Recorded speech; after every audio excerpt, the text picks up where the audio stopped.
Hi, what's up? Who wants to see movies? Today we gonna watch a sci-fi movie, The Reign of Fire. David comes to visit his mother, who's an engineer in charge of the construction. On the London Underground, workers happen to penetrate a cave, which arouses David's attention. Out of curiosity, he then slips into the cave for more exploration, but finds nothing, except some kind of horrible creature. He rushes to inform all others out of the danger. But it's too late. The creature has been wakened up from hibernation. It come following the tunnel, with burning flames blown out of its mouth. The mother is freaked out, and wanna take David out to the ground from a lift. But soon she is cut dead by the sharp crawl of a fire dragon following tightly behind, before it flies out of the underground. Still under the panic, David finds his mother has been killed protecting him. David is the only survivor who saw the fire dragon. Many years that follow, he keeps tracking the movement of these creatures. Scientists believe that it's the fire dragon, who has ever burned dinosaurs on Earth to extinction. And after that they all go into hibernation underground to avoid starvation. Since they've awakened right now, they mass reproduce and will destroy the whole world again. The mankind's resistance, including the nuclear weapons, only turns out to hasten the destruction of human societies, which are nearly extinct by 2020. With many years' experience gained from fighting against the fire dragons, David turns an abandoned castle into a shelter for the remaining survivors.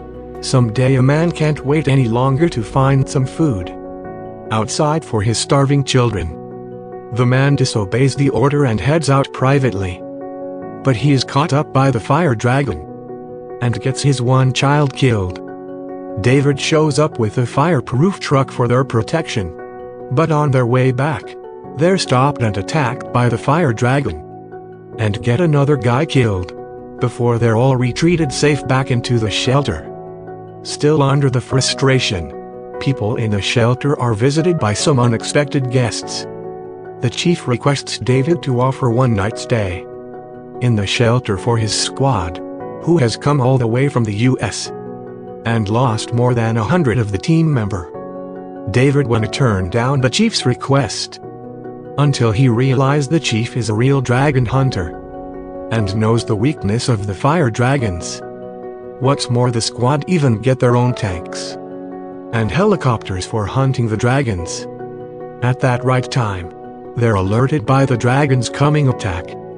The chief dispatches his team out immediately to get ready for the attack. The helicopter flies up high in the air for surveillance, while the motormen set up some kind of devices on the ground for position purpose. After all's set, some men on the helicopter jump down first to attract the dragon's attention, while the other two jump down later, intending to shoot nets at the dragons and trap them. But due to the low visibility, they misses the fire dragons. What's worse, one man hits the ground badly due to high speed, and another man turns to be the prey of the dragon. When knowing David is standing close to the dragons, the chief orders him to play the bait in order to lead dragons into the trap. David follows the instruction and rides the horse over a slope. It turns out a dragon following tightly behind is shot dead by somebody waiting there. People in the shelter are all encouraged and cheering up for the hunting. The chief, who's lost another 3 members in this battle, can't accept people's compliment, but rather, he turns to mock at people's helpless. David stops the chief for the reason they come to England. He is told the team has hunted hundreds of fire dragons, but only find that they are all female dragons. That would mean there's only one male dragon in their species. They get to hunt the male dragon down to make peace once for all. Right now they've tracked down the only one male dragon, located in London. Despite this, David refuses their request for more soldiers and supplies for the team and wanna evict them out of the shelter. From the reasons given by David, the chief knows that David has actually met with the male dragon during that disaster which killed his mother. However, the chief does single quote he wanna give up. He even plans to hire some soldiers from the crowd, which angered David greatly.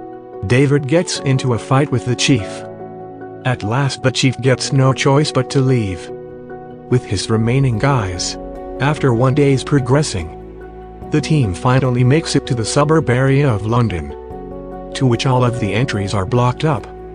They send the girl out to look for another way. But right at that time, the male dragon shows up in the far end of the city, with its red flames blown out, and shining the night sky bright. With no time to find cover, the chief keeps shooting at the coming dragon. But he is turned down by the hot waves. So does the whole team, whose bullet rain seems to pose no threats on the burning dragon. By the time the girl comes back, she only finds that the whole team is gone with nothing left. The chief is lucky enough to survive the attack on the other side rather than flying back to its base. The male dragon keeps heading towards David's shelter and sets the castle into big fires. People are relocated to a safe house right when David's friend is about to relocate. More people inside. The dragon launches its attack at the safe house. The friend chooses to sacrifice himself by closing up the door from outside. The second day David is wakened up by the chief and the girl. By the time they go out from the safe house, they only see everything is burned into pieces. Finding nowhere to retreat, David decides to go alone with the chief and the girl along the Thames Drive all the way up to London City, which has turned to be the reproduction base of the dragons. Thanks to his familiarity with the London city, David follows the tunnel route and leads the chief to the square, where the male dragon is supposed to inhabit. Right after they set up a plan for the attack, the male dragon flies back roaring over the sky. The girl plays the bait to attract its attention. The male dragon approaches the girl and is about to blow out its flames at her. But right then the chief shows up and shoots it with a gunpowder arrow, which injures the dragon and makes it to plunge towards the chief, who takes his last courage to face the death. David meets up with the girl and wants revenge against the dragon with gunpowder arrows. While David is preparing for the arrow, the male dragon locates him and is about to attack. Luckily, under the cover from the girl, who's rushing out with machine gun, David takes the only chance to shoot the gunpowder arrow into its open mouth, which blows up the male dragon finally. In the following months, there are no more dragon attacks. After death of the male dragon, David regains his control of fears from the courages shown by the chief, while the lucky survivors are all gathering up for the rebuild of their civilization from the ruins. This is Movie Shortly Movie Review. Please comment below, thumbs up and subscribe to my channel. See you next time with more fancy movies.